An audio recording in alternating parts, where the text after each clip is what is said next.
Assalamualaikum warahmatullahi wabarakatuh. Perkenalkan, nama saya Muhammad Sanusi Algifari. Saya kuliah di STI Darul Falah, Cihampelas, Bandung Barat. Dan saya berkuliahnya mengambil jurusan PAI, yaitu Pendidikan Agama Islam. Dan di sini saya akan memenuhi tugas dari matkul Usul Fikih yang dosen pengampunya itu adalah Dr. Komarudin MPD. Berikut pertanyaan dari 3 sampai 6. Nah, yang dari 3 sampai 6 itu yang di bawahnya itu 3 soal untuk dibuatkan video. Nah, langsung saja ke pertanyaan yang pertama ya. Di sini saya akan menjawab dari tugas itu. Berdasarkan Quran Surat Al-Ma'idah ayat 2, perintah wa in ta'awanu 'alal birri wat taqwa, dan tolong menolonglah kamu dalam mengerjakan kebajikan dan takwa. Dalam usul fikih termasuk dalam kategori wajib dengan alasan bahwa perintah tersebut mengandung makna perintah yang tegas, amar lil wujub, dan tidak ada indikasi lain yang menunjukkan pengecualian atau keringanan. Contoh kasus dalam kehidupan sosial keagamaan yang membutuhkan ijtihad hukum adalah dalam konteks bantuan sosial pada masa pandemi ini. Nah, analisis hukum perintah dalam usul fikih. Dalam usul fikih, perintah amar secara umum memiliki beberapa tingkatan hukum, yaitu yang pertama wajib. Nah, perintah yang jika ditinggalkan akan mendapatkan dosa, dan jika dikerjakan akan mendapatkan pahala. Nah, yang kedua sunnah, perintah yang jika dikerjakan akan mendapatkan pahala, dan jika ditinggalkan tidak akan mendapat dosa. Yang ketiga mubah, perintah yang boleh dikerjakan atau ditinggalkan tanpa ada konsekuensi pahala atau dosa. Nah, perintah yang boleh dikerjakan atau ditinggalkan tanpa ada konsekuensi pahala atau dosa. Hukum asal perintah amar dalam usul fikih adalah wajib, amar lil wujub, kecuali jika ada dalil lain yang menunjukkan bahwa perintah tersebut memiliki hukum yang berbeda. Dalam Quran Surat Al-Ma'idah ayat 2, terdapat perintah wa in ta'awanu 'alal birri wat taqwa, dan tolong menolonglah kamu dalam mengerjakan kebajikan dan takwa. Perintah ini tidak disertai dengan indikasi yang menunjukkan bahwa perintah tersebut sunnah atau mubah sehingga hukumnya adalah wajib. Analisis perintah dalam Quran Surat Al-Ma'idah ayat 2 ini, yaitu ayat ini secara jelasnya memerintahkan kaum muslimin untuk saling tolong-menolong dalam kebaikan dan ketakwaan. Kata ta'awanu, tolong menolonglah, dalam bahasa Arab menunjukkan adanya perintah dalam konteks usul fikih. Perintah ini termasuk dalam kategori wajib karena tidak ada dalil yang menunjukkan pengecualian. Tidak ada dalil lain yang menjelaskan bahwa perintah tolong-menolong ini bersifat sunnah atau mubah.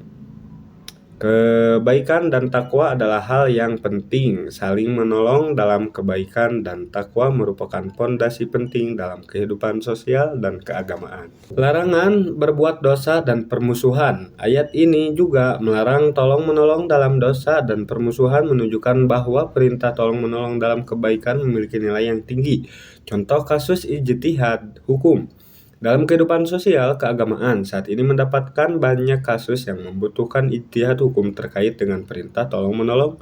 Dalam Quran Surat Al-Ma'idah ayat 2, salah satu contohnya adalah bantuan sosial pada masa pandemi. Pada masa pandemi COVID-19, banyak orang membutuhkan bantuan dalam berbagai aspek, seperti bantuan pangan, medis, dan ekonomi. Bagaimana hukumnya memberikan bantuan kepada orang yang terpapar COVID-19, terutama jika ada resiko penularan. Nah, apakah termasuk dalam kategori tolong-menolong dalam kebaikan ataukah ada pertimbangan lain yang perlu diperhatikan? Nah, itu. Dalam kasus ini, ulama perlu melakukan ijtihad hukum dengan mempertimbangkan berbagai dalil seperti prinsip kemaslahatan, memperhatikan kemaslahatan umum dan menghindari kemudaratan yang lebih besar. Prinsip darurat, memperbolehkan tindakan yang sebenarnya dilarang dalam kondisi darurat. Prinsip berhati-hati, menerapkan prinsip kehati-hatian dalam memberikan bantuan untuk menghindari resiko penularan. Nah, dengan melakukan ijtihad hukum, ulama dapat memberikan panduan yang jelas tentang bagaimana seharusnya umat Islam bersikap dalam memberikan bantuan sosial pada masa pandemi dengan tetap berpegangan pada prinsip tolong-menolong dalam kebaikan dan takwa. Nah, jadi itu pertanyaan dari soal yang ke-1. Nah, kita lanjut pertanyaan yang kedua ya. Nah, pertanyaan kedua adalah dari nahi. Pengertian nahi dalam usul fikih, nahi larangan adalah tuntutan dari syar'i, pembuatan syariat yaitu Allah Subhanahu wa taala untuk meninggalkan suatu perbuatan secara pasti. Nahi ini bisa bersifat mutlak haram, namun tidak semua larangan otomatis berarti haram karena ada larangan yang sifatnya makruh atau dibenci. Implikasi terhadap hukum. Implikasi nahi terhadap hukum adalah bahwa perbuatan yang dilarang menjadi terlarang, haram atau makruh, dan pelakunya akan mendapatkan dosa jika melanggar larangan yang bersifat haram. Kaitan dengan kasus kontemporer, larangan merokok. Nah, larangan merokok. Meskipun ada nas eksplisit yang melarang merokok, ulama kontemporer banyak yang mengharamkannya berdasarkan kaidah usul fikih seperti kaidah al-doror yuzal, bahaya harus dihilangkan, dan kaidah al-maslahah mursalah, kemaslahatan yang tidak ada nasnya karena bahaya kesehatan yang ditimbulkannya. Nah,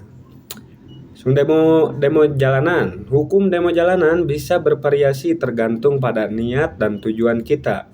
Dan dampaknya jika demo dilakukan dengan tertib, tidak merugikan orang lain, tidak merugikan lingkungan, dan lain sebagainya, yang bertujuan untuk menyampaikan kebenaran, maka bisa diperbolehkan. Namun jika menimbulkan kerusakan, anarkis, atau mengganggu ketertiban umum, maka bisa menjadi haram hukumnya. Penggunaan AI untuk konten keagamaan. Nah, penggunaan AI ya, AI zaman sekarang itu lagi tren-trennya ya AI. Nah, jadi jangan sampai disalahgunakan.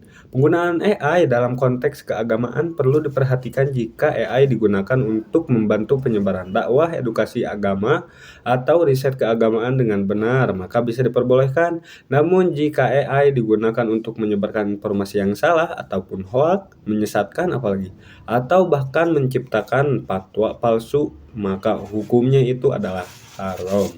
Nah, jadi itu soal ringkasan dari soal yang kedua. Nah, kita lanjut ke pertanyaan yang ketiga ya. Nah, pertanyaan yang ketiga langsung saja kita jawab. Analisis hukum pezina dalam Islam, Quran Surat An-Nur ayat 2, mantik, mafhum, dan rajam. Yang pertama, hukum pezina berdasarkan Quran Surat An-Nur ayat 2 dan perbedaannya. Quran Surat An-Nur ayat 2 secara spesifik menyebutkan hukum bagi pezina yang belum menikah zina ghairu mushah, yaitu dera 100 kali bagi masing-masing pelaku. Perbedaan hukuman bagi pezina yang sudah menikah zina mushah, hukumnya lebih berat, yaitu rajam, dilempar batu hingga meninggal. Nah, meskipun hukuman rajam tidak disebutkan secara eksplisit dalam Quran Surat An-Nur ayat 2 ini, namun didasarkan pada hadis Nabi Muhammad SAW dan praktik pada sahabat. Nah, perbedaan hukumnya. Lanjut kedua, mantik dan mafhum dalam usul fikih. Mantik itu adalah logika. Dalam usul fikih, mantik menunjukkan pada penalaran logis untuk memahami suatu hukum atau kaidah. Ini melibatkan penggunaan akal untuk menarik kesimpulan dari dalil-dalil syar'i. Mafhum, pemahaman. Mafhum adalah pemahaman yang terkandung dalam suatu teks atau lafaz, baik secara eksplisit mafhum muwafaqah maupun implisit mafhum mukallafah. Nah, yang ketiga, penggunaan mantik dan mafhum dalam istinbat hukum. Nah, mantik digunakan untuk menganalisis dan memahami alasan dibalik suatu hukum, seperti mengapa hukuman rajam diterapkan pada pezina mushan, yaitu karena pelanggaran terhadap ikatan pernikahan yang suci dan beratnya dampak sosial. Mafhum mukhalafah. Nah, langsung kita lanjut ya.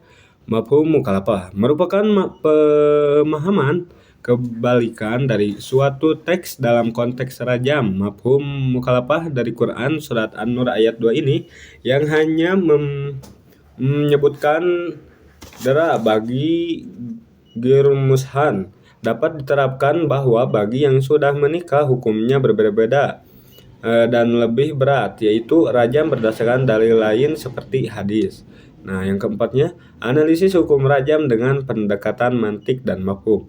Mantik, rajam dapat dipahami secara logis sebagai hukuman yang berproporsional dengan beratnya dosa zina mushan yang merusak tatanan keluarga dan masyarakat. Mafhum mukhalafah, hukuman rajam bagi pezina mushan dapat dipahami melalui mafhum mukhalafah dari Quran surat An-Nur ayat 2 ini, yang secara implisit merujukan bahwa hukuman bagi pezina yang belum menikah berbeda dengan yang sudah menikah, sehingga rajam menjadi konsekuensi logis dari status pernikahan pelaku.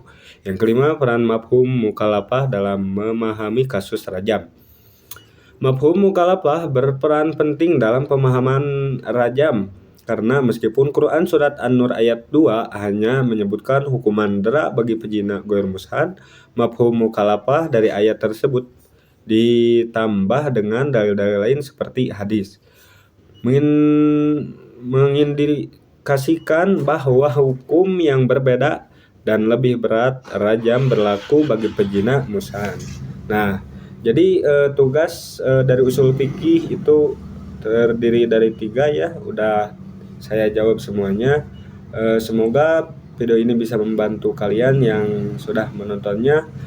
Sekian, pamit undur diri. Muhammad Sanusi Al-Ghifari. Wassalamualaikum warahmatullahi wabarakatuh.